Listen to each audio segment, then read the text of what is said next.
Welcome back to the Capes and Tights podcast right here on capesandtights.com. I'm your host, Justin Soderberg. This episode is once again brought to you by our friends over at Galactic Comics and Collectibles at galacticcomicsandcollectibles.com. This episode sees the return of Kyle Starks to the podcast. Kyle is a writer and illustrator, but he's a three-time nominated comic creator known for his work on Peacemaker Tries Hard, Where Monsters Lie, Rick and Morty, I Hate This Place, as well as the recently released Wrestle Heist, Devil on My Shoulder, plus the upcoming Vertigo series, End of Life, which we chatted most about here on the podcast. Before you listen, follow us on Facebook, Instagram, Twitter, Blue Sky, Threads, all those places. You can also rate, review, subscribe over on Apple, Spotify, or wherever you find your podcasts, as well as at youtube.com for the video portion of this podcast. And as always, you can check us out at capesandtights.com. But this is Kyle Starks, comic creator, talking End of Life and so much more. Enjoy, everyone.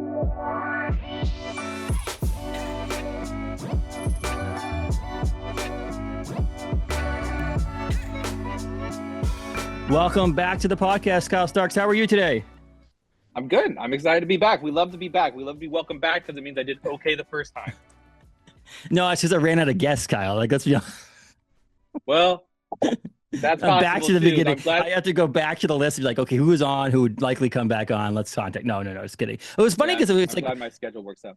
It works out like it's like okay, so like the Devil on My Shoulder gets like solicited. I'm like, oh, it'd be great to talk to Kyle again. And then all of a sudden, nowhere it's like Wrestle Heist. So I'm like, oh shit, let's talk to Kyle again. And then End of Life, and I'm like, dude, okay, like we definitely need to get Kyle on. And it's like usually I'm talking like a couple weeks or a week before an issue comes out. And we're now in that situation with End of Life because obviously End of Life comes out February 18th. But you now have Devil on My Shoulder out. You have Wrestle Heist is out. And then you have End of Life coming. And then, like we mentioned a little bit before we started recording, Peacemaker Tries Hard in paperback comes out as well this month. So you got a lot of stuff going on. Like, I mean, is it just like a happenstance that all this comes together at the same time? Or is this is not planned to be like, we're going to take over, Kyle Starks is going to take over comics, right? No, I mean, listen, if I was going to be smart about it, then Wrestle Heist would have came out after End of Life because a lot of people are going to be reading, I think, my work for the first time. And it would benefit more from that. So it's really foolishness on my part. And, Dark Horse just does whatever they want to. I can't control them with Devil on My Shoulder. But yeah, it's the timing. It just kind of is what it is. Like Devil on My Shoulder has been done for, like we did all of our stuff months ago, right? Like it's been done.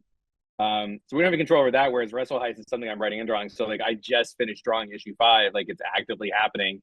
And that was, I had the window to work, and so that was the time it came out. But yeah, if I was smart about it, like if I was very smart about it, things would be scheduled in a way that I would benefit from maybe the biggest book of my career coming out this month. Yes, and there's fans like there are fans of Kyle Starks fans that were like now they have to go to the store and potentially buy like I gotta buy all the Kyle Starks. Sometimes they come out in the same week. Luckily they're week. I think they're usually right now. It seems like they're at least a week or so off. You know what I mean? So like they're not all coming out in the same week. They might have some that end up that way, but it seems like as of right now, it's like you can get Wrestle Heist this week and Devil on My Shoulder and so on and so forth. And they're 3 different books. Like there's not even like. They're like, there's some similarities in some styles of things, but like obviously your voice is there, but like. The Devil on My Shoulder, that might be most like the brutalest and like most unsettling horror that I've read from you. I mean, you've got to agree with that, right? Oh, for sure. Oh yeah, for sure. I mean, so Devil on My Shoulder, which is a bloody revenge, and we always trying to make the things that we kind of wish existed. And I haven't seen a good bloody revenge in a while, and I had a really good idea for it, and Peter wanted to work again, and each book that we do is like I'm trying to I want to do this new subject, but also often I'm trying to correct some problem that I've made in the past. Notably, like I did Assassination as a mystery, and it's not a very good mystery. So when I did 6 Sidekicks for Keaton, I was like, that's a good mystery. And that's really what it was. Like I failed on my mystery. I want to make a good mystery. And then Pine and Merrimack, like sometimes we just keep going. The Pine and Merrimack was really, I just wanted to write people loving each other a lot and being in dangerous situations. So when I did Those Not Afraid, which was a book that came out last year, which is about 2 serial killers trying to break the state record for serial killings, I was like, this is very dark. This is very serious, which is also what I thought about I Hate This Place, which was nominated for Best Humor Publication. So I was absolutely wrong there. And then Those Not Afraid, which I thought was very dark. I can't help myself. Like the characters are charming and the way they interact is charming. And that's funny because that's the people that's what I think a charming person is. Like, they're funny and you want to be around them. So when it's just trying to correct, I wanted to do horror because we do horror because we like horror, scary things.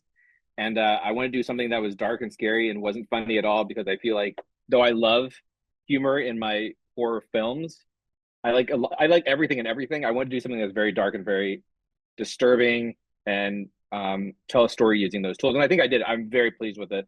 I just got to check issue 4, I think, last month. And I was like, yeah, it does everything I wanted to do. It tells a story in an interesting way, I think, where it does a lot of sort of back and forth and sort of unfolds what I think is a really fun and cathartic, violent murder story. Yeah, It's but it's not like anything else. Also, things that I would have planned differently is that in that regard, End of Life, I think, is an extremely Kyle Starks book. It is extremely me, and having 3 fairly different things at the same time is probably confusing for consumers. So again, if I would have thought the whole thing out, I would have probably done it differently. But yeah, it's definitely my darkest book. That's why we put a like a trigger warning in the front of issue 1 because we thought, well, if someone bought Where Monsters Lie, which is just a fun monstery yeah. romp, like a fun horror romp, and then you're like, oh, he's doing another one. Like, no, I'm not. It's dark. Sorry, I like horror. I like horror, so I did a horror book. This it's great because it fits that way, but it's also like I said, I wasn't expecting it as much. I was just like opening the book up. I was like literally like, holy shit. And I think I went into my comic book store, like my buddy's shop, and I was like, dude, I love comics. That was freaking dark, man. Like that was just like, and it's great. And at the end, you see it, and the reason why she wants revenge, and she's going to be on this revenge. It becomes a more of a revenge horror as the book and the Oh series will yeah, progress, which is awesome. But it was just kind of funny. And then I'm like, but that's also like a palate cleanser a little bit, like to get to then like be like, oh, I'm gonna read Wrestle Heist because like it's not that. It's your style of artwork, which obviously you're illustrating it and writing it, which is pretty cool. And so it's like a cartoony. It's more yeah, playful, yeah. and so which is not Peter's style. Peter Mm-hmm. definitely does a really good job with the horror side of things. But yeah, so like it's nice to see that. It was almost a palate cleanser between this because End of Life isn't horror, but it's like it's action, it's adventure, that's spy heist style. But it's dark. It has some moments of you can tell that you also write horror, but like it's not horror, if that makes any sense. So like you have that little in between with Wrestle Heist. You get a little breather if you want to Sure. take them that way. But yeah, A fun, silly little romp. A fun, silly it's little fun. romp. It's like it's Yeah, yeah, you said End of Life is really you, but like also like you can tell by Wrestle Heist that it's a yeah, passion project for yourself. Like it's you writing, you illustrating, and it's a subject matter that you really enjoy too, and it's funny. And so there's that Kyle Stark's stamp on it too. So like you say End of Life is definitely you, which it is. But I yeah. think Wrestle Heist is also you. Yeah, I mean, anything that I write and draw is extremely me. The Wrestle Heist is very light, and it does have I think there's bits that are emotional in it, especially as we go forward. That issue 3, I think, has some really strong emotional character beats. But it's like I did that as I did Wrestle Heist. I chose Wrestle Heist as a subject matter specifically because I didn't want to stress over it. Whereas End of Life is something that I'm pouring so much into. Um, and like I said, I think it's the most Kyle Starks things in regards to if I look at like the broad view of what I want everything in them. I want there to be action. I want it to be weird characters. I want it to be fun characters. I want it to be scary characters. I want it to be fun situations. I want it to be dangerous situations. So Mm-hmm. it has like literally End of Life, and we're 8 issues in. That's not right. I'm about to write issue 10. We're 9 issues in. Does everything I wanted to do. Um, Whereas Wrestle Heist is a romp. It's just, which I think is fun. I think it's fun. I think if you don't like wrestling, you'd like it because it's a heist book. If you don't like wrestling or heisting, I guess skip it. I don't know. If you like having fun, I think it's a good for that. But it's like End of Life is like, if I was going to rank things in the order of like how much it has everything I want in it without fail, it's going to be like Peacemaker, End of Life. You know what I mean? Like Yeah. Rock Candy Mountain. You know what I mean? Even though like I don't like period pieces, it does everything I want to do. Whereas that there's good action, there's interesting characters, there's a journey where it feels like the momentum is fast, like things are constantly happening, but you have like these charming little interactions and you have these interesting characters and um, basically anything that is like as close to like Kyle Stark's Preacher. Like if I had my own Preacher, and I think End of Life does it really well in that it just moves without changing locations. I mean, it all takes place in this little dinky town called Pluto. Um, and I feel like it's like if Preacher never went anywhere. I mean, I really feel Yeah. like it has that sort of energy of what's happening next, like who's showing up next, and how is he going to get out of this? And do we even like this guy? Like, which I love. Like That was what who I do got we out of the actually first even like issue. I this was like, guy? wait, Yeah. like, is this like, do we like, I mean, do we like anybody? Like, his dad seems like kind of a dick. He seems like kind of a dick. I'm like, everybody just seems like kind of a dick in this thing. And I think it's kind of, it's, you want to, people hated Negan in The Walking Dead, but people wanted to like him. So, like, I feel like you have this characters that you created that are unlikable, but we all want to like them at the same time. We're confused in that sense. Yeah, Like, yeah. I don't know. Which your first issue, like second issue, like the relationships change, and Mhm. I'm really proud of that book. We always put too much of ourselves into it. I feel like very much, and I hate to like box it in as being like this is like a very male oriented book, though, because I don't think it is, but I think it's very much like that 22 to 24-year-old period of a man where you quit being a boy and start to grow up, and like that's a hard, challenging change. And if that's happening in the midst of everyone Earth wants you dead, including your estranged father, and like the estranged father has good reasons because you're kind of a ding dong, like you're kind of a jackass, and Mhm. sort of growing out of that. And I don't know if he necessarily grows out of it, but he does sort of learn like it's like the moment there's a period I think in a lot of people's lives where you quit being selfish, where you have to like life says you can't be selfish anymore. And I think it's a really interesting period and it sort of covers that, but at the same time, like he's shooting somebody there's a shootout every issue. So it does like I love that. I love it when there's a sort of a through line and having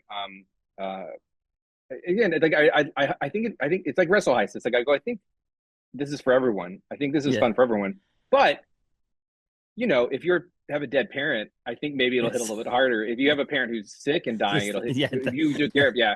So as you go through, like I think all those things weigh in, and but there's a bunch of like things that are unrelated to that. But like yeah, he's his first love question mark. It Mhm. happens to be in this town too, which complicates someone because if you're a very selfish person, to be confronted with the person who actually cared about you in the midst of you trying just to survive, like he has no intention of staying in this place, but it's like suddenly there's reasons to stay in this place um, that are interesting. I'm just really proud because it does everything. It does have I think some horror. I think especially like we just finished.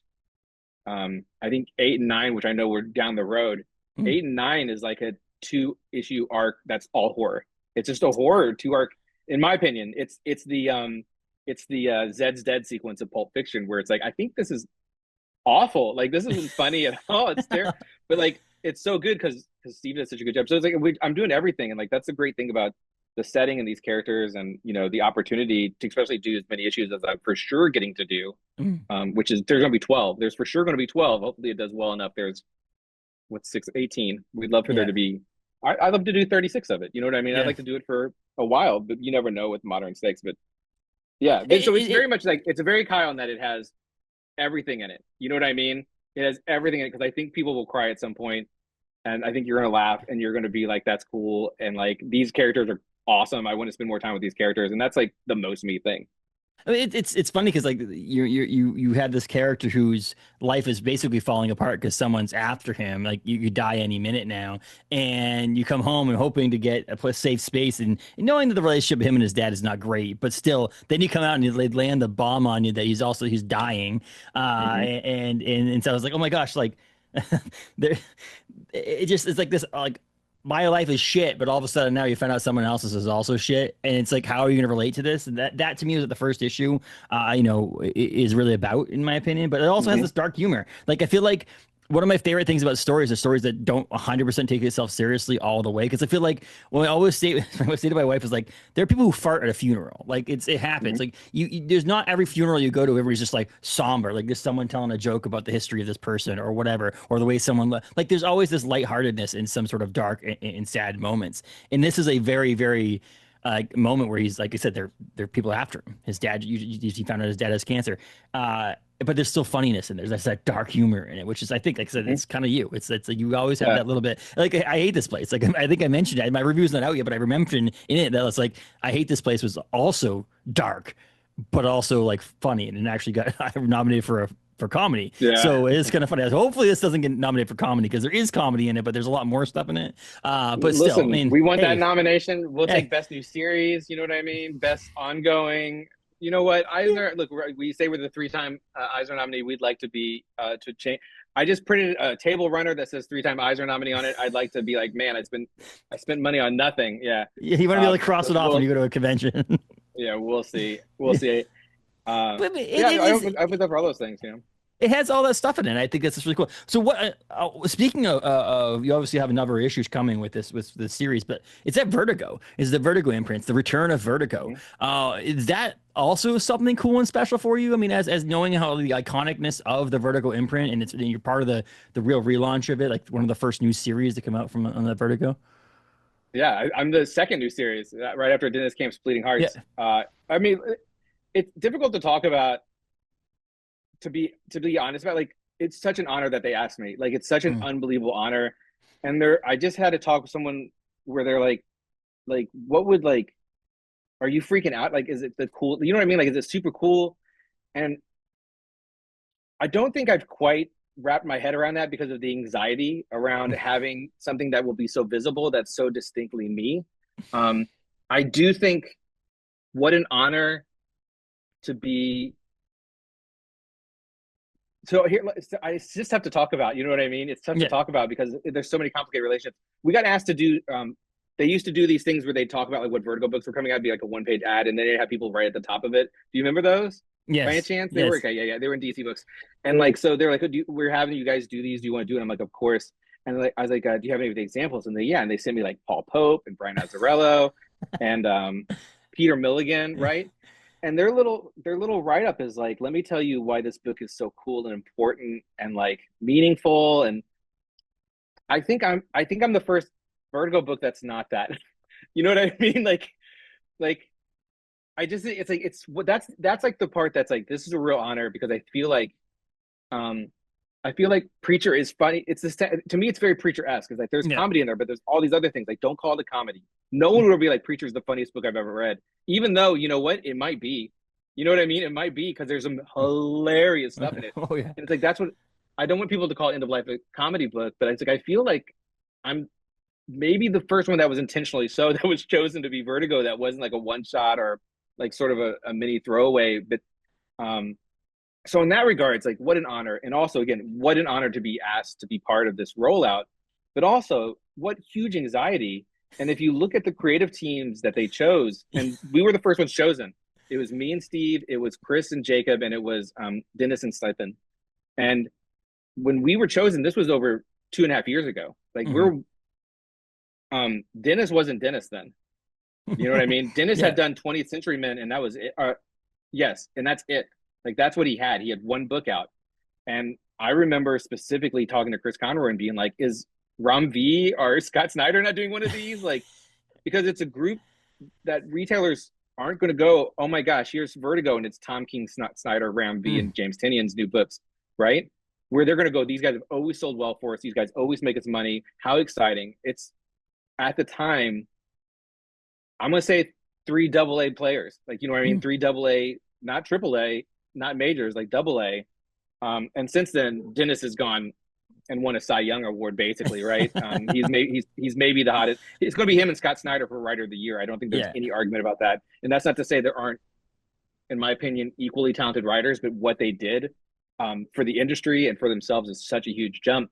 But like Condon is, I think Condon is on that list of great writers, but unknown in many ways an unknown Yeah. commodity. We're not Rumby, we're not Dennis 2025. And it's very anxiety ridden because why would retailers necessarily be excited about us? I don't think they are. I think they're excited about Vertigo. Yeah. But I have read all these books, and all these books are really good and they're really unique. There's nothing else like them on the shelves, and I don't think anything's been on the shelf anything like those three books. And Nice House on the Sea is Yeah. one of the Yes. best books of all. I mean, it's one. If you're gonna say best books of this century, like those Nice House books, if you don't put them on the list, you're not reading enough comics because they're beautiful and they're masterfully written, and anyone could enjoy them. Like they're so good, and they keep getting smarter, which is hard. At issue 7 is what two? There's three volumes. It's Is that yeah. right? Yeah. Like issue 16, right? Basically, no, issue Yeah. 18 or 19 or 18. 20. Yeah, yeah, Was it 12, they're 12 crazy issues, right? good. They're 12 issues each. So yeah, so it'd be 19. Yeah. 19, I think drops like Yeah, literally like when we're as we're recording Wednesday is number yeah, 7 and it's for the second volume. unbelievable. So am I excited? I'm thrilled. What an honor, and I say that sincerely. But if it fails, whose fault is it? It's Kyle Starks's. You Well, know do you what I haven't mean? built? Like, It's like, yeah. We haven't built like I said. I think there's this discussion inside local comic book shops when the announcement came of Vertigo returning, and then yeah, you mentioned not having those names. I mean, the first new book to have the Vertigo logo back on it was like issue 2 or 3 of Nice House, Nice House by the Sea, and so it was like seeing that come back. But then it's been obviously a little bit of time. Like it's been those Yeah, issues have come out and so on, but like nothing new has come, and we're ready for this, and I think people are ready for it. So I think the Vertigo is going to attach people to it. I think people are just going to want to look at yeah, these new books, and Bleeding Hearts and End of Life will be those books because I think we just have this history of like looking back at these Vertigo books and being like, holy shit. We sat there at my book club this past week. We actually read over Christmas, so over December and January. We took the 1 month off. We read The Deviant by oh, the James Deviant's so Tynion. good. Oh, so good. God, it's so And good. so Yeah, we read that, and we talked about like, oh,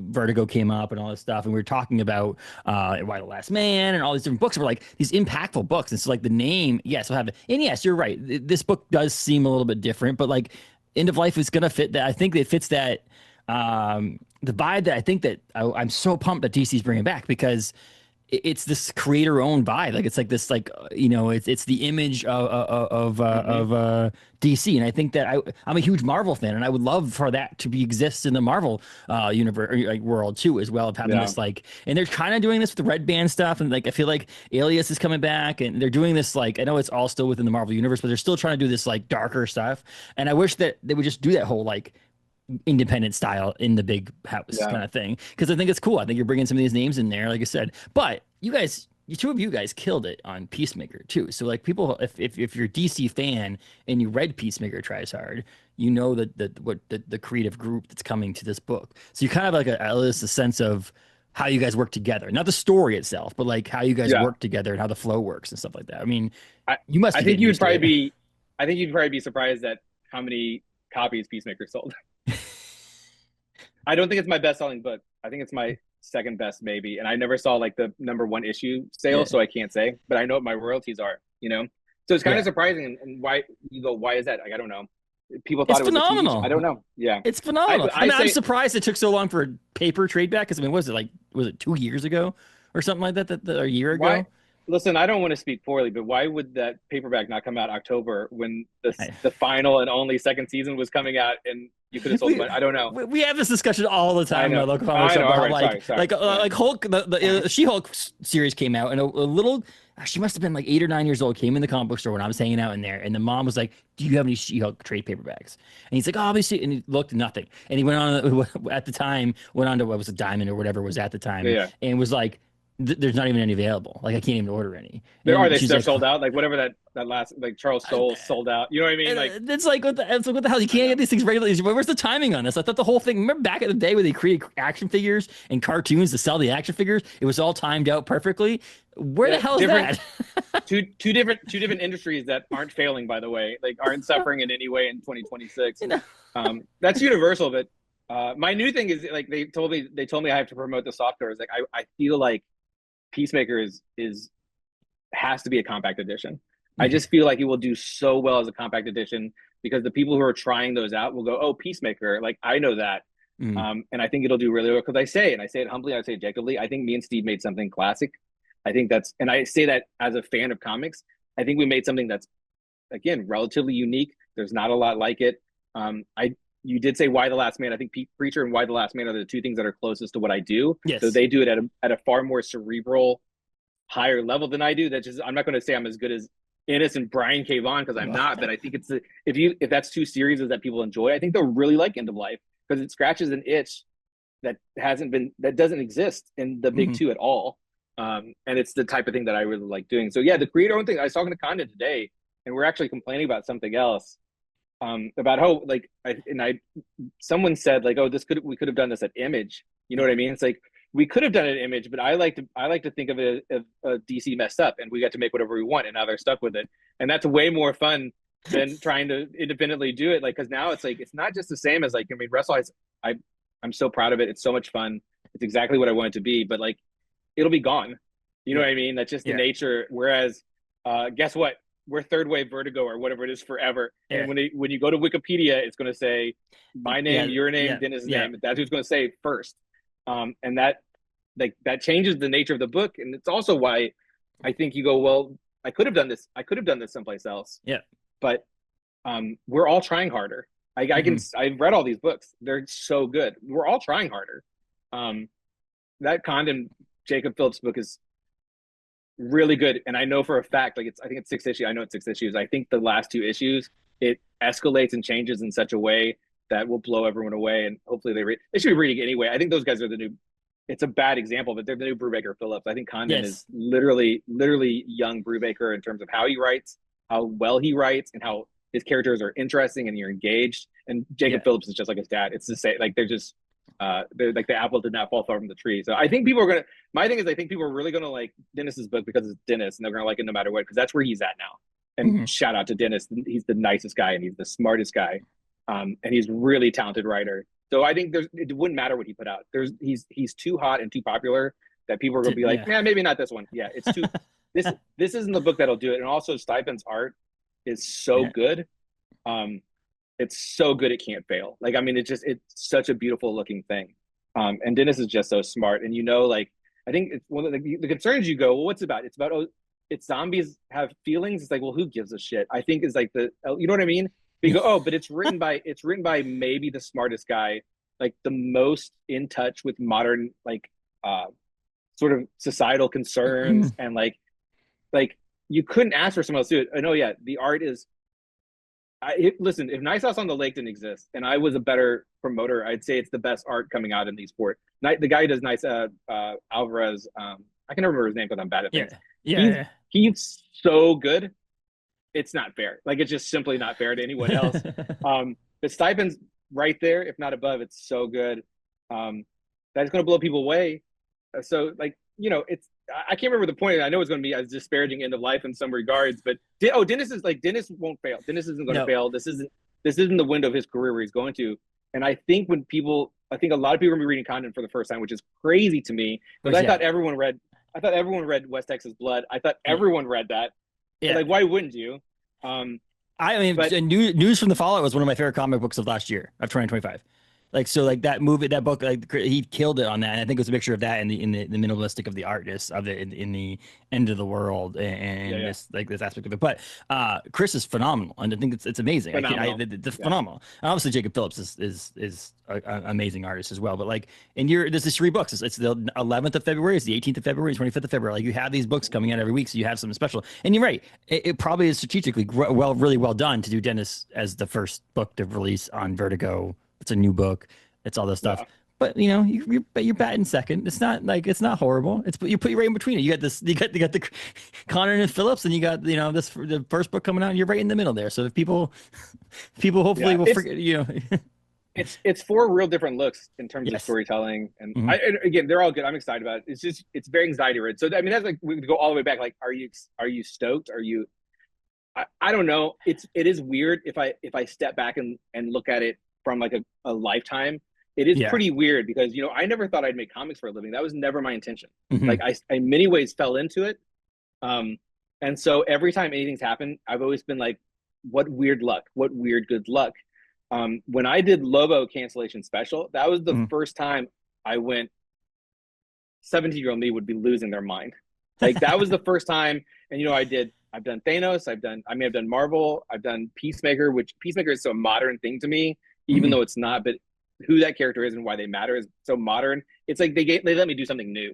You know what I Hmm. mean? Like it's not like, but man, Lobo, I was like, this is crazy. Like I'm following the steps of Keith Giffen, RIP, doing a book that like I bought, like this was a book that I bought every time it came out. And we were huge into like we were so deep into Vertigo. The books I thought were Vertigo aren't even Vertigo, and I got told by James Robinson that I was wrong and I was stupid. But like in my head, I was like, oh well. That's I think yeah. to me, like Doom Patrol, Grant Morrison's Doom Patrol is Vertigo. Like I know you can say it's not, but it is. Yeah. That's just Yeah. how it is to me. Um, but we like when those books were coming out, we were way into it. I was late on Second Wave, which like I read Scalped. We love Scalped. We love Why the Last Man. Preacher, I was getting when it was coming out. We love Preacher. All the Peter Milligan books, like the 4,000 Peter Milligan Vertigo books. Um, Animal Man, obviously. Anything Grant Morrison, obviously. So it's like it is cool, and it's cool to be so different, but it's also causes me a lot of anxiety. That's the real answer to that because I Yeah. I think the book's good, and I say that I know the book's good. If someone else wrote that book and I read it, I'd be like, that was fun. Like that was a good fun book. So it's a lot of people seeing it for the first time, and that's where the anxiety is that people have to be ready to like something, and You never know. You just never Yeah.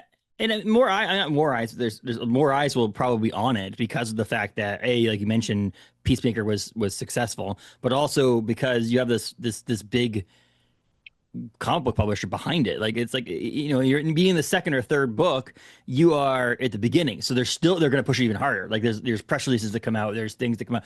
If you were like the 10th or 11th book to come out and things weren't going as well at Vertigo as they wanted to be, it might be one of those things that like okay, yeah, let's get them out. But like you're at the beginning anyway, so you're going to have to be Yeah. promoted anyway. You're one of the first, the first 3 weeks of Vertigo comics being released again. You're part of that, and so I think Yeah. there's that too. I think like you mentioned, it could be at Image, it could be anywhere, but it's fun there. Yeah. It seems like it's at home, and it does seem like it's at Yeah. home I agree. at Vertigo, which is really cool. And I've been a DC fan, but like not a huge DC fan. So like this is also kind of cool to me because it's like okay, now I can actually go out there and do some of this stuff. And I always used to give crap to people, be like, I buy DC comics, I buy DC Black Label, and they're like, that's not the same because you're buying Nice House at the Lake, and that's not a DC. It's technically a DC book, but not really a DC book. And I'm like, Yeah. I know, Non-canonical. Yeah. yeah, but this year's my year. I told my friend who helps me with comics of the year at the end of the year. He's an LCS owner, and I said, hey, I'm going to read a lot more Big Two this year. I think I just didn't do it in the past couple of years. There's been Yeah. certain books, like obviously over the past couple of years, I've read Peacemaker because I'm really a fan of yours and so on. But like this is my year, so I just read Iron Man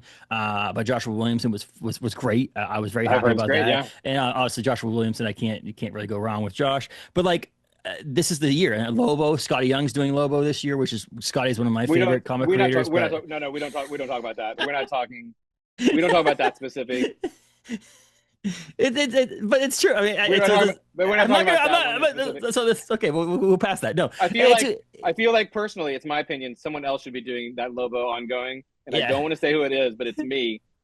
No, we love Scotty. He's going to do great. And apparently, Scotty's been wanting to do Lobo for a long time, so it's going to be good. And Jorge Corona's unbelievable. And with the Lobo being in the movies, it's going to be a huge, like, just a huge year for Lobo. I think in that sense too. But yes, I would have picked it for you too. But I just like I said, when Scotty's attached to it, I have to go. I'm gonna have Scotty tattoos, Yeah. dude. Like I have like. No, yeah, yeah. Okay. Like, Did you have to roll the dice to get those?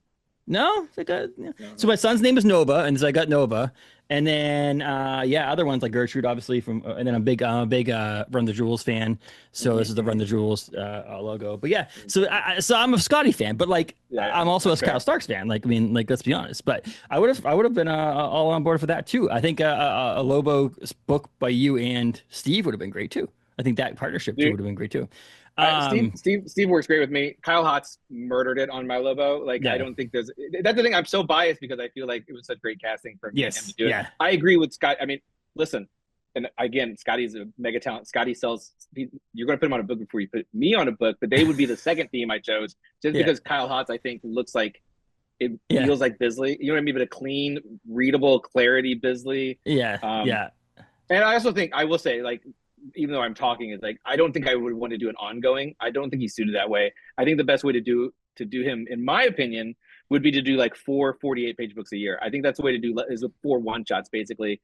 Because even though we love Lobo, those Giffen books were 4 or 5 issues. You know what I mean? Like they weren't long. So I feel like it's kind of like Rick and Morty, where like they work best when it's episodic. It works best when you're kind of in and you hit a bunch of home runs, and then you next one, there's space dolphins or whatever. But I'm excited because I'm glad Lobo's back. I'm glad he's around. I wish my book was in print so that it would benefit from that movie coming out, but it's not. Yes, that's how that works. It's something. It's always something With Kyle, he's never happy. He's no, exactly happy. right. Yeah, exactly. Always but no, complaining. it's so you have End of Life on Vertigo. You have Wrestle Heist. You have Devil on My Shoulder. Peacemaker. You also Unprintable Rick and Morty is coming too. Right around here too, right? Unprintable Rick and Morty. I think is that it right? was in the Kickstarter. I mean, it's only in the Kickstarter. You had to do the Kickstarter to get it. And I think those are already gone out. I haven't seen it yet, but yeah, I did one more, and I have. We did the Where Monsters Lie. Yeah, I got the email right as you were signing on. Like signing right as you were signing on. I got the Kickstarter like alert. So that's coming out real soon. And then I think there's plans for Where Monsters Lie. Coming, that will be announced by Dark Horse soon. So there's stuff happening, but then honestly, that's it. Like right now, like I'm literally trying to figure out what's next. I have 3 more issues of End of Life to write. I'm done with Wrestle Heist. I'm done. Devil on My Shoulder 3 comes out in February. Wrestle Heist 3 comes out in February. Yeah. I'm done. I'm trying to figure out what's next. So it's like there's a lot right now, but there's nothing tomorrow per se. So we're trying to figure out what's next. And what's smart with the state of the industry, but I'm also waiting to see what End of Life does. We got our FOC numbers, and our FOC numbers were great. for an independent book. Maybe not great for a DC book. Uh, like, will that book? Am I going to be doing? The joke is absolute Nort. Will I be doing absolute Nort?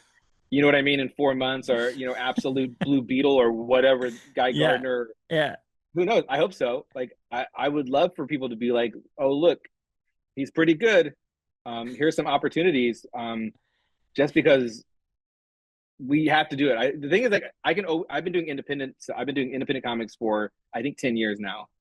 Uh, Rock Candy Mountain came out in 2017, and that was my first Image series. And Sexcastle was technically a reprint, but that was before 2016, I think, maybe 2015. I've been doing it for 10 years. And until you do a big two run, no one cares. So is this my big two run? I don't know. I would like to do my big two run because I've made a lot of good books that I wish people were paying more attention to. I can say, like, Peacemaker, they reprinted Rock Candy Mountain because Peacemaker, people were buying that book. And I think the reason why they were buying that book is because retailers had it on their shelves. Mm-hmm. I think that's why it was selling. You know what I mean? So there's always the hope, which is what we want, is that it's just like all the guys we just listed, Scotty Young, I think people who love comics love the creators, whether it's the artist or the writer. And so you go, oh, I love G.I. Joe. I'm going to check out this Iron Man. Because Josh Williams has so many books. Like, good luck keeping up with that guy. But yeah, you I do a power bomb. I'm going to do that Moon book. You know what I mean? Which, so on and so forth. Yeah. So I think the thing is, like, you're constantly, as a creator, either hoping to get a book that people just love because now you're doing Spider-Man or Batman or X-Men or whatever, or you're Matt Kent, Jeff Lemire, you're Scott Snyder, whereas, like, well, no, people want to see the next thing you do. Yeah, and yeah. I'm just frankly, I'm not there yet. So I need that run to be like, oh, because the bulk of consumers are buying Batman. You know what I mean? The bulk of consumers, if you look at the sales numbers of Batman versus everything else, it's literally night and day, right? So the consumers are buying big two stuff, like, in the direct market, which that's a whole other conversation. Is like, what's the direct market in 2026? How valuable is the direct market in 2026? I don't know. You can only get end of life one place, though. So it's pretty important to me. But for, like, you're not anything until you do that run. You're just simply not. If Tinian hadn't done however long he did on Batman, no one would care. And that'd be unfortunate because I think he's the best writer in comics. He's the Stephen King of comics. And it's like, whether or not you think that's the best or not, he's not. I guess it's not from Maine. I'm from Maine, so I'm biased there. So it's not like high art, but it's like, in terms of, it's always good. Anyone can enjoy it. Like, that's the thing. It's like, everyone will enjoy it, and it's good, and it's clever, and it feels personal. I think he's the best writer. But if he didn't, you can't say, there's no way of knowing the number of people in comics who have had massive success without a run. Is like 4 people. It's like Kirkman, who had a run, but no one remembers it. No one cares. Kirkman, Jeff Smith, and Raina Telgemeier. You know what I mean? Like, I don't even know. It's just a really short list of. My favorite Williamson book is Nailbiter, but yet again, I don't think that people would have come out with. But yeah, I think if you look at most, and this is a different thing, which of course Lemire had Essex County, right? Yeah. That was his first one. People loved it, and then he did Sweet Tooth, which is right in there. But Sweet Tooth was his breakout, and Sweet Tooth led into him doing DC stuff with the New 52. You have, like, Nailbiter. You have like Jim Zub's first book. I think most people were like, still like Skull Kickers, I think is what it's called. People like, that's my favorite Jim Zub. Like, that's my favorite Jim Zub. Well, now he's been doing Conan for 4 years, and is doing great. You know what I mean? And also he also wrote for forever every Marvel and DC book. Josh Williams did you know what I mean? Like, they did everything. So it's not like it's your best, but there's something about that run that people go, oh, you're legitimate, you're for real, we like all of your stuff because you haven't really shit the bed yet. And I haven't had that. I simply haven't had that. And that's saying I have 10 years of books, but I know the sales numbers. I know what the sales numbers are, and I know how well they do or don't do. And we're always just trying to find readers. And I say this all the time, and I probably said it last time I was here. People go, oh, he wants money. And it's like, well, the money would be nice. But, like, we are making these things to be consumed and enjoyed. Yes. I'm not making, for some people, I think, in this industry, and again, I say this humbly, is that I think for a lot of people in this industry, they're making comics as their job. I'm telling stories, like, and that's not me being pretentious. It's me saying, I'm not doing it for a paycheck or because it's what I do. I want to entertain people. I want to make them feel things. I want to make them happy in 2026 and 2025 and 2024, which were the last 5 years were god awful. You know what I mean? Like, trying to make people feel good, even if it's something like Devil on My Shoulder, which is not happy. I think No. it's very cathartic. I think it's super cathartic, though. I think Yes, that yes. woman getting her revenge and the way it comes about and the characters around her, I think it feels good. It's like that's what I want. I just want people to have good stories that distract them, and what that's not for the void. No, It's not yeah. for a paycheck. It's not for the void. Again, I was talking to Condon. And it's like, well, I don't think because he was like, what were your pre-order numbers? And I was like, oh, they were this, which no royalties, not enough to make Yeah. royalties. Because there's a threshold, not because it Yeah. didn't do well. It did pretty well. And I was like, but I'm not. I'm like, I'm not looking at delivering pizzas yet. You know what I mean? Like, Yeah. not yet. But even when, if that is the case, if a year from now, for whatever reason, or two, name it, I'll still be doing this. I Yeah. don't know how it's coming out because like this is what I like. And so we went more readers. So everything is Yeah. like, if I get, you'd rather have 200,000 people see a thing than 50,000. And even if 100,000 of them didn't like it, it's like, well, that's a learning experience because I don't think they will. I don't think this is the one. I don't think any of these three are the ones where anyone would read it unless they, again, they had no joy in their heart. And I can't help you if you live a life without whimsy. I can't Yes. give you that. It's not that's But not yeah. I don't think any of my three books that are out, especially with two issues of Devil on My Shoulder out, because the first issue Yeah. is setting up a whole thing and it's Yeah. dark. I don't think anyone could read these three books that had any joy in their heart and be like, nah, I didn't care. I didn't like it. Like, you didn't have fun? You didn't have $4 worth of fun? Because I think you did. And I think That that's the that's least I did. You know what I mean?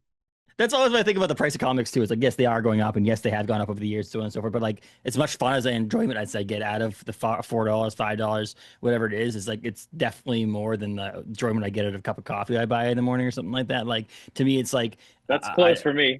but it's like I would rather make my own coffee and spend less on it, or than that. And so like Mm-hmm. and spend save the money to buy the comics because I just have so much enjoyment in reading it. And when you have a good one or one that strikes you just so well, it could not even be that good of a comic, Kyle. It could just hit you so well. Like there Yeah. are people who make some bad comics that actually are people like reading, which is fine. And I'm not going to obviously name anybody or anything like that. And there's some excellent, well-written comics that just don't strike with you. And that's the thing. It's Yeah. everybody's an individual person. And so Mm-hmm. I do think that these three books is like, out of these three books, someone has to find something out of these, Kyle, that they like. One of One them. of them. Yeah. Like, let's be Yeah. honest. No, And so, and there's this I crossover agree. between them, not physically, not like this big universe you're creating, but there's a crossover in style of your writing style and the artists that you partner up with. That if you're gonna like, in my opinion, it doesn't matter if it's Rock Candy Mountain or if it's Wrestle Heist or Nose Not Afraid, whatever.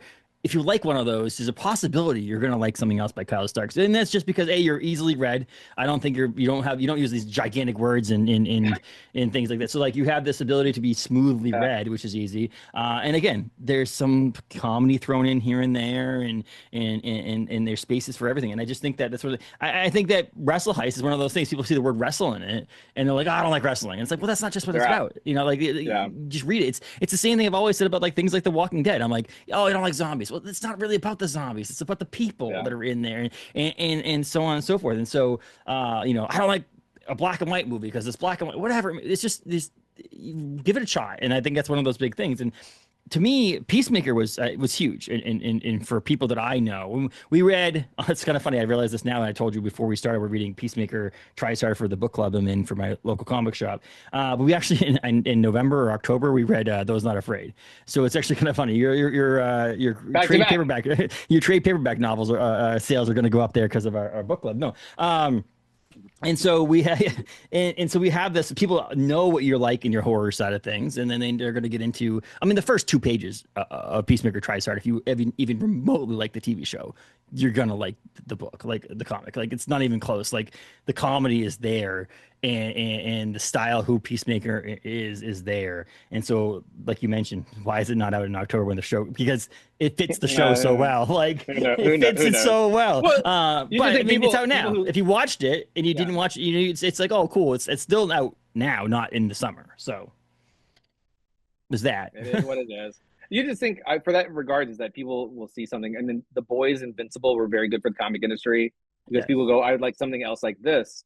Well, if they came in for Invincible, you go, "Did you see The Boys?" Or you know what I mean? Like, Minor Threats. That's the thing I Yeah. never Oh, my understood thoughts. why Dark Horse wasn't pushing Minor Threats as being very boys and incredible. That sort of meta, like deconstructing hero Hmm. thing that's very fun and easy for anyone to get into. Neither here nor there. It's like they never time things right. But people saw that series and they're like, "Oh, it's the last one." Like, "Oh, I want more Peacemaker." They go into the store. I think the hardcover is sold out. I I don't know. believe so. I mean, I got it when it Yeah. first came out, so I don't know. So you know what I But mean? Like people walk in and like, what do you have, Peacemaker? And they're going to give them something that isn't what they no. want. And it's like, why aren't we trying to sell comics? I don't know. That's a whole other podcast. Well, I'm I've just always recently had out this of discussion. I've always it should be like this thing. Like honestly, I also am heavily into the book side of things, like prose novels and novels. And there's like a thing called a movie version of it. Like if it gets adapted, they put the movie poster as the cover to try to sell more Mhm. books. And I'm like, I never understood that as a variant cover. There's a possibility you could put out like the Peacemaker Tries Hard book as the one that you guys chose or they chose to be the comic one, and then there's a variant of it which is the with John movie Cena on it. cover. Yeah, and just like I said, I don't usually tend to buy them because I'm more of a pure. I want the artwork. However, I Yeah, do think it would sell, even if it wasn't like it was like a slip jacket or some sort of like in shrink wrap that had like a poster in it that's not actually yeah. on the book, but I had some sort of way to like say, hey, by the way, guys, if you like this thing you're gonna like. And I think that's I don't know. I just it to me it's always that marketing side of things that I'm like maybe they don't need our help. I don't know. Maybe that's No, that they do. they figured it out on their own. No, I think there's some Co- not politics as in like physical politics, but like internal politics of companies that are involved in this that I don't know. So it's a I I don't know. I just feel like people would buy it. well, yeah. There's a lot. I will say that publishers are very slow to make changes, and we're at Hmm. 30 years of no changes. But Yes. I will say in that regards, and not because I'm I'm what flying the flag or whatever. But I think what DC's done over the last 2 years is the only publisher who's really looking at the sort of state of the way comics exist and are trying Hmm. something new. Different, yeah. And I know for the compact editions and for Vertigo, Hmm. those were responses to asking retailers what they thought was With wrong. And I think that's a whole other discussion. Um, and I think the two questions were asked, and this is some speculation and some things that I know, is that for the compact editions, they're like, why do you think manga is selling so well? And the retailers who don't know anything about manga are like, oh, because they're small and they're cheap. hmm Well, that's not why. That's not why they were selling well. And that's also not why the compact Yes. editions sell well, though most people will say that if you bring them up. It's like, oh, they're small and they're cheap. No, they're one story.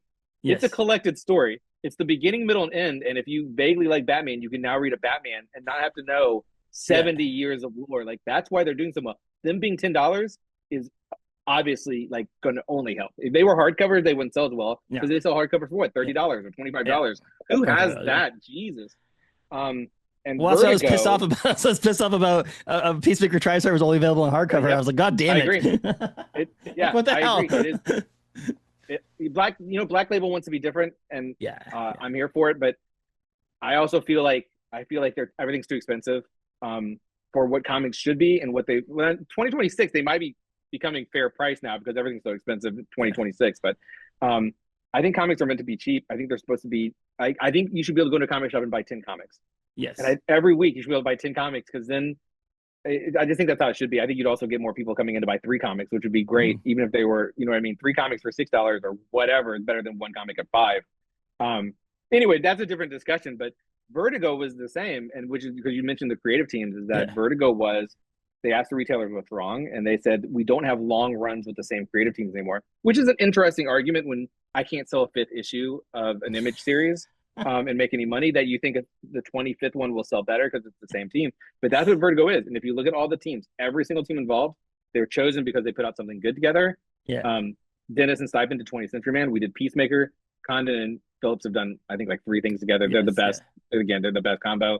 Um, all of them, Cy Spurrier and Aaron Campbell, like that's a Hellblazer team. Like it's all Yeah. these really good teams. Well, that was intentional. That was a choice by DC, who's looking at things and going, we need to tweak. You know what I mean? Like Yeah. because no one's going to do full changes. Like no one's like. I feel like if I was, if I was the fifth biggest publisher in comics called Happy Town Comics, completely fictitious Happy Town Comics, I would go. We need to figure out how to do our own webtoons. Like, Yes. and Marvel and DC have those things. That's not at all what I'm talking about. Yes. That's not at all what I'm talking about.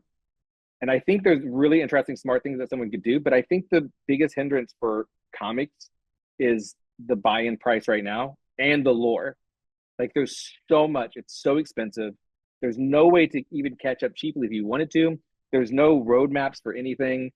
Um, I just feel like someone would be like, we should do this, and what will like, the ways to do it where we will then publish physical versions and make money. You know what I mean? Like there's Yeah. ways to do it. I think there's ways to do it and figure out like how can we get it cheaper to people? How can we diversify from Hmm. retailers? Or I said, how do we diversify from retailers? But at the same time, I think there's a counter argument to that.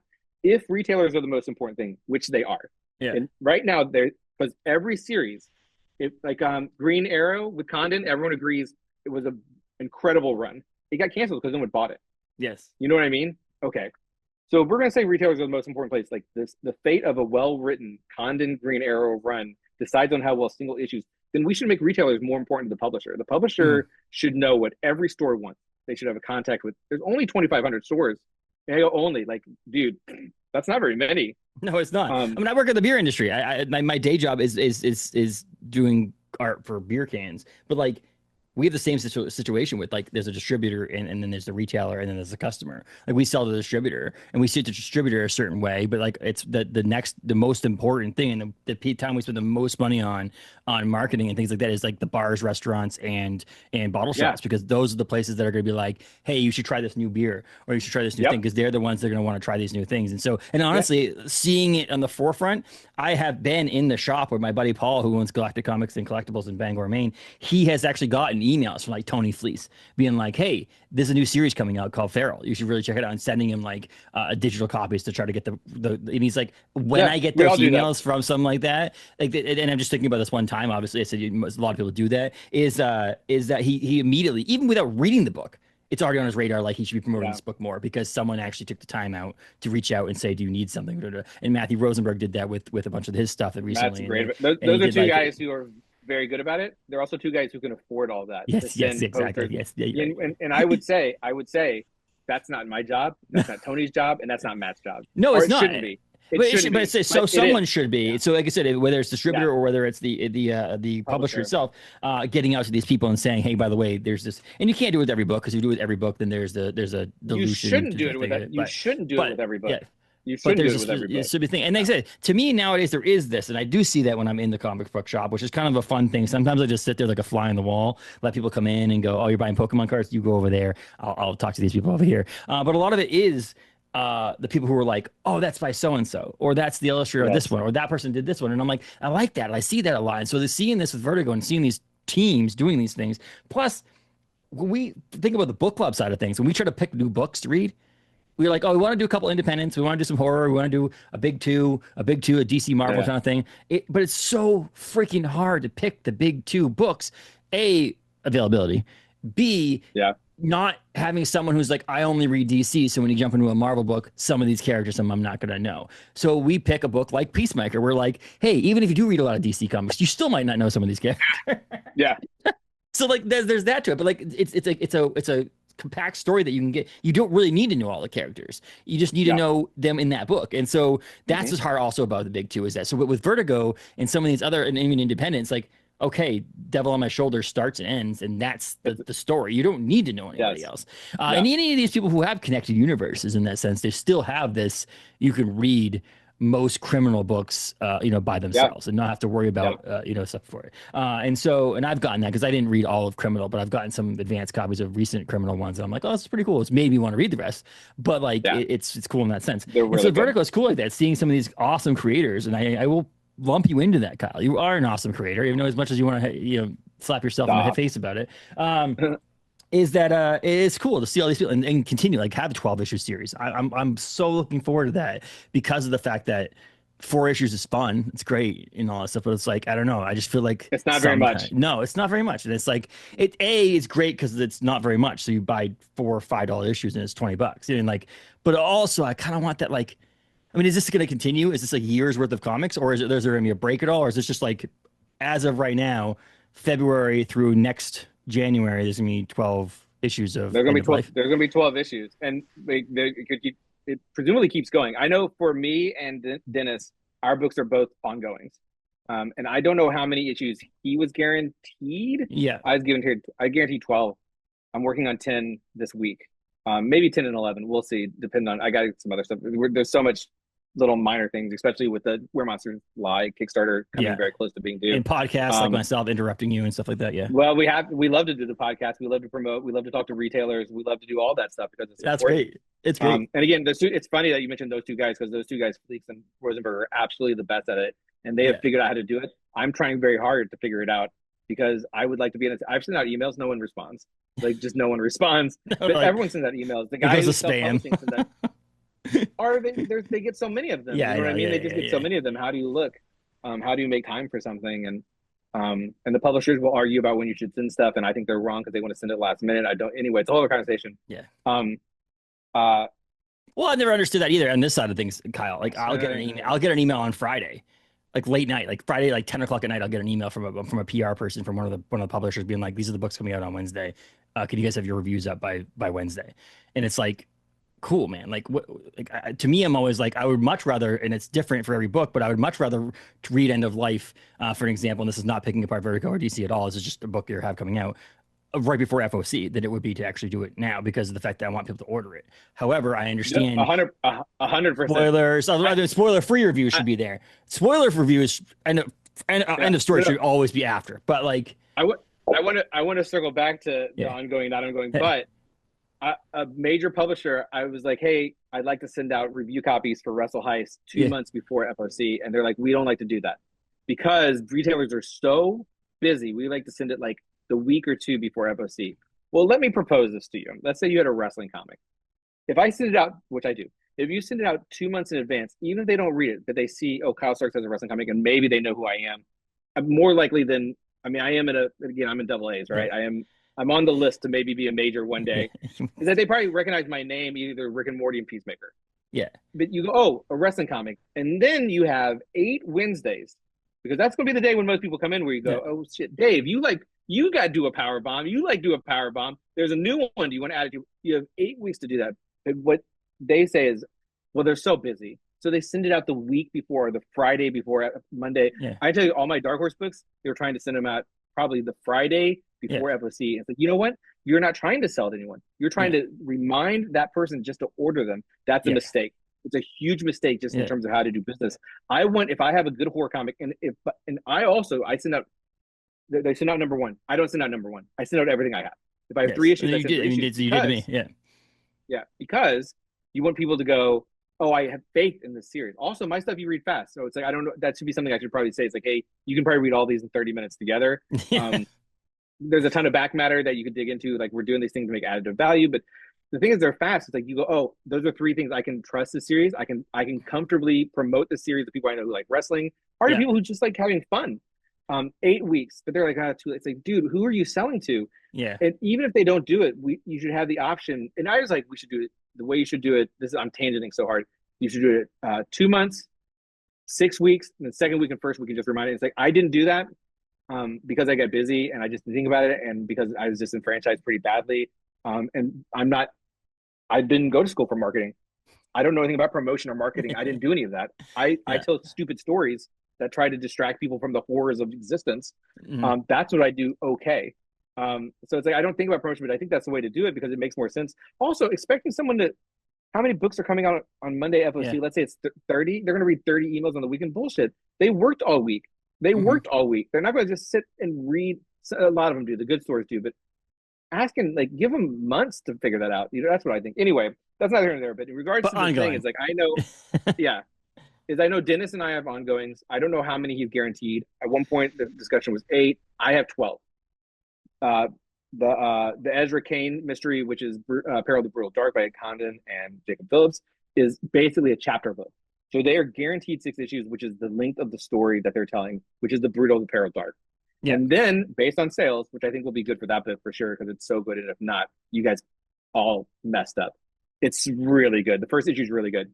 They're going to do a second one, which will be called Blank, Blank, Blank, an Ezra Kane mystery. So they're doing a series of Ezra Kane mysteries, which is ongoing, but it will be in chapters. So it'll be, you'll get 6 issues a year or whatever, right? Instead of, in theory, End of Life is going to keep going. If it does well, if numbers justify it, which is that they can afford to pay the creative team, we will keep going. Bleeding Hearts will keep going as long as people buy it. As long as people buy it, as long as we want to do it. And me and Steve want to do it for a long time. And I think technically even if Steve didn't want to do it, he still is a co-owner, and royalties were like, Yeah. could a different artist come on? I think so, but it'd be up to him. Yeah. Um, could we do fill-in issues with guest writers? Sure, of course we could. And that's like that's cool too. Like that's cool too to think Yeah. about Yeah. potentially what could happen down the line. Um, is just doing I like if it does like there's a character I introduced who's really stupid in like issue 6 or 7, and like if it's ongoing, I can do a 5 issue arc on that character. You know what I Yeah. mean? Like to Hmm. have those options are to be like, who knows if it's so popular, we could do a spinoff where I'm like Josh Williamson is writing the stupid end of life character or whatever. Um, like super thrilling. Is it likely? Probably not. But I like the idea of it, and I do feel like I like the thing that gives me hope. One is that I think these books are good, which I've said repeatedly, Yeah. but I think they're good too.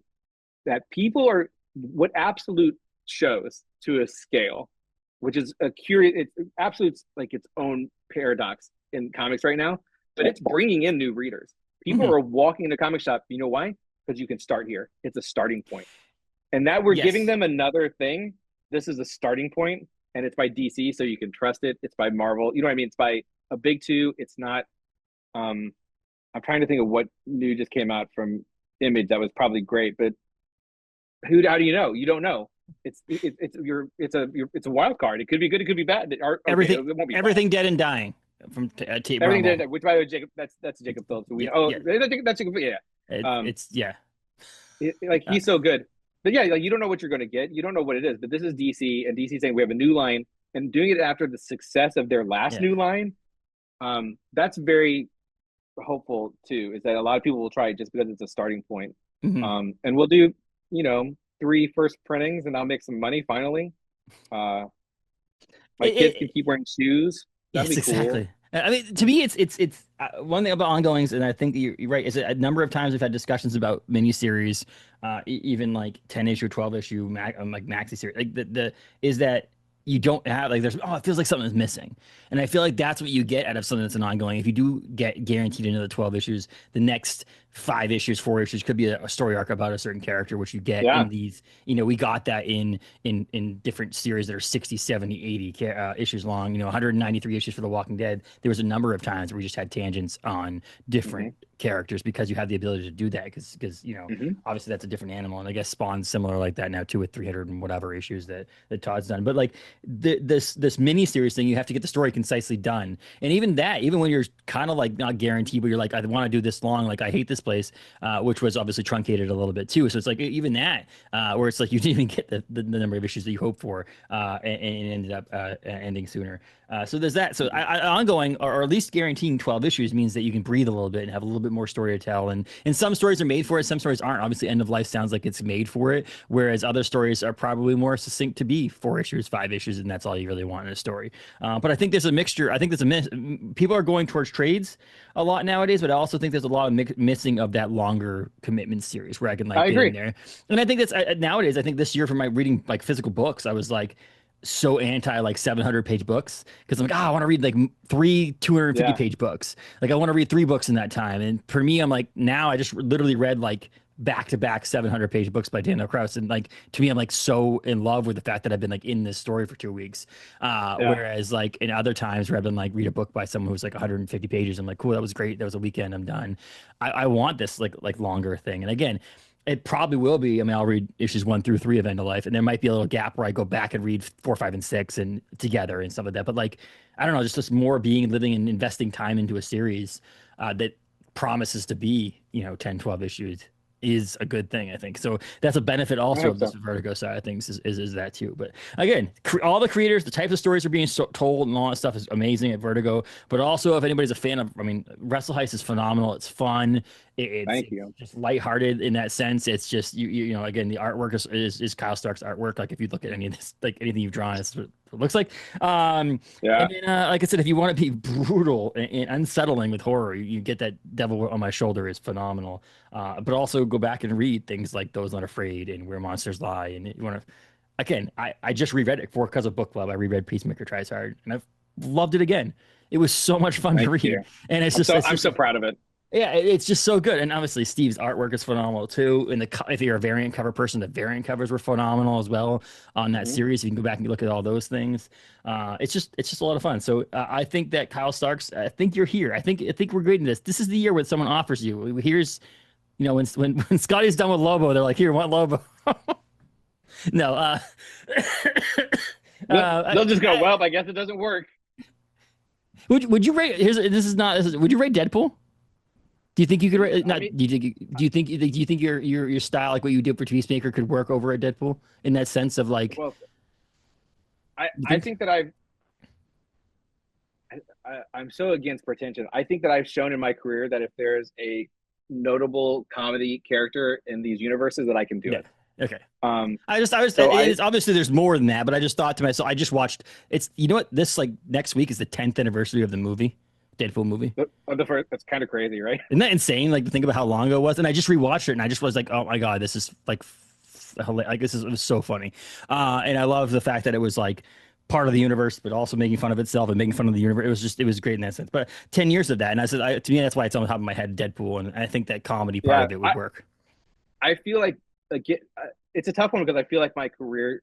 It seems like I would have been offered that at least once. You know what I Yeah. mean? Yes. Yeah. Yeah. And Definitely. it hasn't. So I Yeah. go well. Maybe there's a reason for that. Yeah. My I given so look, I did Lobo, I did Wild Dog, which is kind of my take on Wild Dog. I Yeah. did Peacemaker. These are sort of your big dumb violent idiots in the DC universe. I've shown I do that's big dumb violent idiot and End of Life is very much the same way are Yeah. my favorite types of characters because I think that's in many ways what we are as humans. I think we're Hmm. big dumb violent animals, for better or for worse, and all my guys are trying to do it for better, even when they don't want to or Yes. mean to. You mean to there? Yeah. Um, Yeah. and so I feel like if End of Life does very well, gosh, no brainer. Why don't you give him Booster Gold, or why don't you give him Blue Beetle? Why Yeah. don't you give Yeah. him Guy Gardner? Oh But yeah. you know what? I hope they offer me not green, not space opera. Some bit, you know what I mean? Like I hope they Yeah. offer me Red Hood or Yeah. whatever. But they because I feel like I'm a good writer, and the thing is that being a air quotes comedy writer Yeah. also hurts me. It hurts me with the Yes. consumer That's because they're like, we well, we have. don't, yeah. Well, like And we've talked so, about that. That's something we definitely have talked about before because it's just one of those yeah, hard things where people are like, "Oh, it's comedy, and it's comedy's so subjective," and there's also that in there. But like, I don't know. I think if you could tell a story that's still not comedy, but throw a little bit of you know what the thing jokes is, in and there, I'm and it's sure I said fine. it here. Eh, I'm sure I've said it here before is that comic book readers as a group love to laugh and love to be given humorous things. They do not want to be told that they're giving a humorous thing. So that's why I think I hate this place so It's well, well. yeah, Is one because there's a very good, is very cabin on the lake sort of metas yeah, horror thing they can relate to, but also compared to everything else on the shelf. And I say this humbly objectively, it's the funniest thing that they read in probably yeah, a long time, unless they're reading Ryan Brown and Charles Soule, or unless they're reading it's just a small chip. You know what I mean? And yes, that's yeah, like specific chips, like not modern chip. That's like no, a public domain chip. Like yeah, it's a yeah, very yeah, small yeah, list of people who are putting out good comedy, and I feel like I'm one of them. And I'm not trying to do comedies. I yeah. just like things for to be funny. I just like humor and I like charming things. I'm not trying to go. I hope I get them belly laughing. I just hope we have a fun time. I just hope Well, we have a fun time. So I, it's an interesting thing. Was where I go. You know what? They should give me Booster Gold. They should give me I Booster didn't think Gold. about that. That one's one I would But would definitely see you you know what I writing. mean? Like I could write a great 10 issue Yeah, Booster Gold. yeah, Any of those sort of minor characters, yeah, anyone who that would let me play around with a little bit, um, I will do really good. But it's like, you know what? I also hope like, what was the first thing like Kelly Thompson's Hawkeye? You know what I mean? yeah, Like, give me whatever. Like, give me whatever. Space opera is tough, man. That's the one yes, thing I feel like space opera is. It's just tough for me because I'm so character driven, and like you can still do that in those yeah, settings, but ideal. I'm not a. My stakes aren't world. You know what I mean? yeah, Like yeah. they're Well, my what about stakes. this? My So stakes are personal. so I have tonight. personalized stakes. Tonight, later on tonight, 8:30 Eastern time here, I'm actually chatting with Mark Guggenheim for an episode that's actually coming out right before this episode, which is for Star Wars Podcast Day, and we're talking about his new comic book Jar Jar. So why don't you write Jar Jar? I'm not really a Star Wars guy per se. No, but Um, I just sort of think that yeah, that it has that comic, but also yeah, there you. I just talked to but you someone get what I'm recently. saying. Yes, I do. You get what I'm saying. Like Yes, yes, I hope end of life is the result is not well. what can we do? Because I will say, I've been saying this, I've been having the sort of the pleasure of saying, I think my two biggest, really, I figured it out at 48 and doing this for 10 years. I think, like, what are my two biggest influences? I think it's Preacher, and I think it's Yeah. Justice League by Giving Into Matthias. I think those Okay. are the two biggest influence, and some Evan Dorkin stuff. Like Evan Yeah. Dorkin did a bunch of Hectic Planets, is unbelievable, that no one knows, but it's fine, it's great. Anyway, those two things, I look at how I tell stories, and like those are the two guys. Like looking at those early JLI, they're hilarious. Mhm. But they're not a comedy series. It's a superhero No. book that has real people in it, and that's what makes it so good. And it's like, well, Preacher does this thing where it's like it feels like everything matters and everything ties back around, but like a bunch of cool stuff is happening. That's what I like. And I think you can do that with anything. It doesn't have to be funny. I think you can still have charming real people. Yes. You just have to spice it. So I think my hope is, look, I would love to do Blue and Gold. I'd love to do name your humor character. Yeah. It's like I hope they offer me Zatanna. I don't know. You know what I Yes. mean? Like, Huh? Okay. because it's Yeah. like let me show you the, like, Lemire and Absolute Kent, I think, are Zatanna. very playful. Yeah. Absolute Nort is what they're gonna offer me. Um Hey, is that that's an absolute right on that it's gonna sell. So I don't like what to tell you right now, man. Like I'm here for it. it's insane how much the absolute series have sold in It's 2025. It's again, actually insane. it's a paradox. It's literally Yeah. a paradox, but they're getting new people in, and it's like Yeah. if you look at it's just like those compacts. If you look at it from a wide view, it makes perfect sense. Mm. Because, and again, I think you wanted to wrap this up, but I keep talking because I can't help myself. But It's if you look at the world of comics and you go, um, everyone who read Raina Telgemeier and Dogman when they were coming out, yeah. and they were at the age where you're now too old for all these YA books about witches, you know what I mean? Like hot dog witches or whatever. And they're Yeah. all the same book, which I'm sure was disenfranchising. That like every book was suddenly the same book, right? Yeah. They go, we want to read more comics because we've been raised on comics. We like comics. This name the Marvel movie that just came out, but there's no follow up on that, and we'll never catch up with it. They went to Yeah. manga, and they went to manga because there's a beginning, a middle, and end. There's a place to start, and like what's going on, and if you see the cartoon, you love these characters. That's what the absolute line is.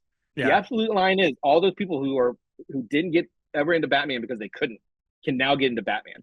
They can get into they can read all these iconic characters. Like that's why it's doing so well. And people are just those young people are just walking into shops and buying stuff. You know Mhm. what I mean? Like there's a whole slew of people just walking in, which hasn't happened No. in, I mean, maybe 30 years. Maybe the 90s was really the last time people were just wandering in a shop to go, I wonder what's out this week. Yeah. And it's Yeah, and happening it's done again. that. Yeah, and it's done that. And for a while there, for DC, especially with my local comic book shop, where he has it on the shelves, it was like part of a shelf was the DC comics this week.